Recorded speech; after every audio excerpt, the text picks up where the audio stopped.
They're among the oldest living animals on Earth. Unchanged for millions of years, these creatures are Class A apex predators. They also get the most views on this channel, so we've dedicated this episode to all things gator and croc. As usual, we've compiled the most awesome footage we could find and thrown in some facts for good measure. You can expect to see these guys at their brutal best, and thanks to some pretty brave divers, you'll be as close as possible. This is Deep Blue Discovery.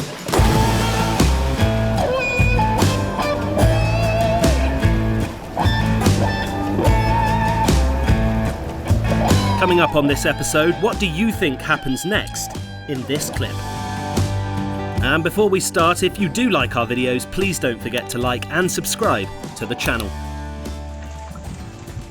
First to Florida's Everglades, where a ginormous alligator is chowing down on an equally large python. Most crocodilians are opportunistic predators and will eat almost anything they can get their jaws on.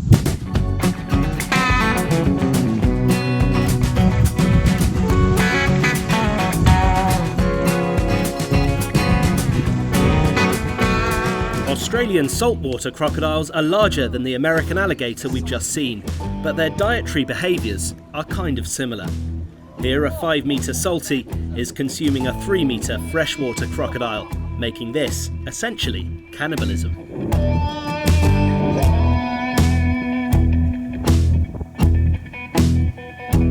While these reptiles can survive for long periods without eating, they can also devour half their own body weight in one sitting. Here in Kenya's Masai Mara, a baby zebra is on the menu for one Nile crocodile.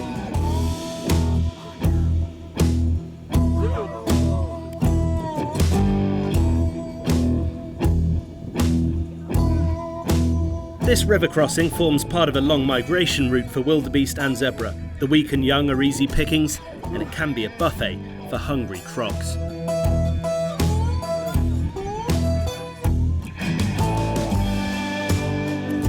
Precision is one of the average crocodile's qualities, but their hunting technique isn't always perfect.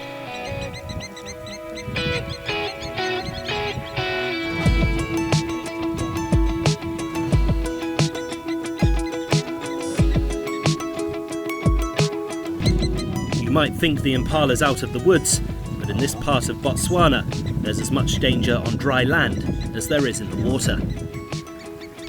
A pack of wild dogs. The crocodile's failure gifts them an easy meal. This one doesn't have a happy ending either. When this zebra evaded a crocodile in a Kenyan river, something just as bad was waiting for it on the other side. It's not every day you get to see lions on Deep Blue Discovery. Generally, alligators and crocodiles are extremely effective when it comes to taking down their prey. To illustrate that, we're back where we started in Florida, where an American white ibis has landed on gator turf. Watch out, watch out, watch out. Watch out. Oh. Oh my god. Damn, I'm sorry, buddy. Oh my gosh.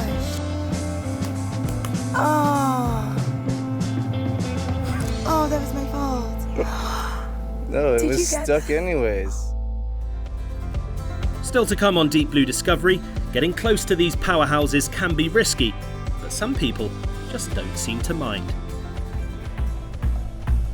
Paul Bedard has worked with alligators in Florida for 3 decades. He's a professional trapper and is often called out to deal with prehistoric pests, big guys like this one, in a family's pool in Parkland.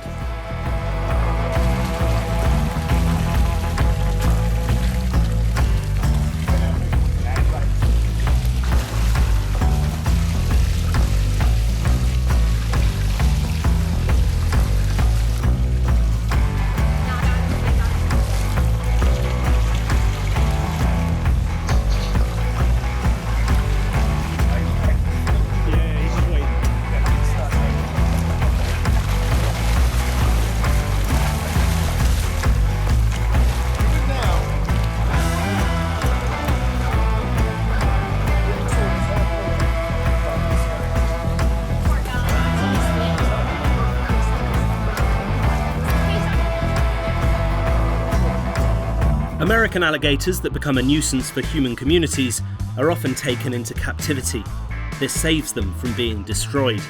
They can't really be relocated because they instinctively find their old haunts. Chris Gillette works with gators in Fort Lauderdale and has developed an incredible relationship with one 3-metre monster.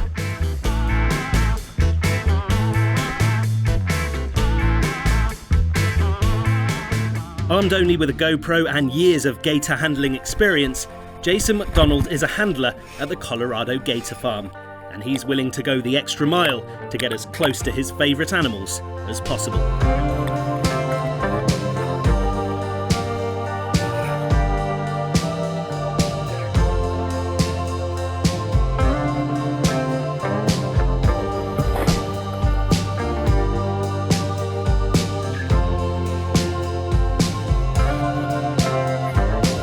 You can encounter these creatures in a natural environment too. In Mexico's Banco Chinchorro Biosphere Reserve, it's possible to come face to face with a type of saltwater crocodile. Here, a photographer and his model wife are pushing bravery to the limit.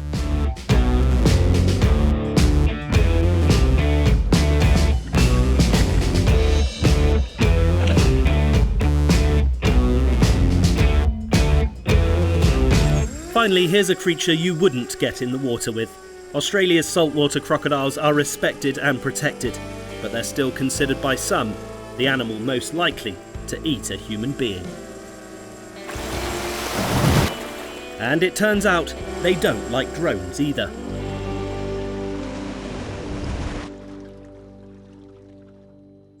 Crocodiles and alligators are clearly interesting to people.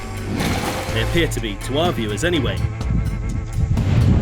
Whether it's because you're scared of their power and predatory instinct, or because you find their behaviour fascinating, they're unique when it comes to water-based wildlife. Given their reputation, it's not a surprise that a lot of the footage you find online of these creatures is action-packed, and that's perhaps why they make good compilation videos on YouTube. We tried to include stuff you haven't seen before, but also incorporated some awesome clips that we featured in other videos.